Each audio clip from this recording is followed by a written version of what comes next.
Hi hello welcome to 24/7 news TV. Telugu బుల్లితెర ప్రేక్షకులను ఎంతగానో ఆకట్టుకుంటున్న biggest reality show big boss.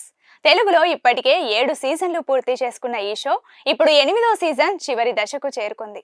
13వ వారం డబుల్ ఎలిమినేషన్ లో భాగంగా టేస్టీ తేజతో పాటు పృథ్వీ కూడా ఎలిమినేట్ అయ్యారు. అయితే ఇక్కడ పృథ్వీ ఎలిమినేషన్ అన్ఫేర్ అంటూ అభిమానులు పెద్ద ఎత్తున కామెంట్స్ చేస్తున్న విషయం తెలిసిందే. ఇదిలా ఉండగా హౌస్ లో ప్రేరణ, విష్ణుప్రియ, రోహిణి, గౌతమ్, నిఖిల్, నబిల్ నామినేషన్స్ లోకి వచ్చారు.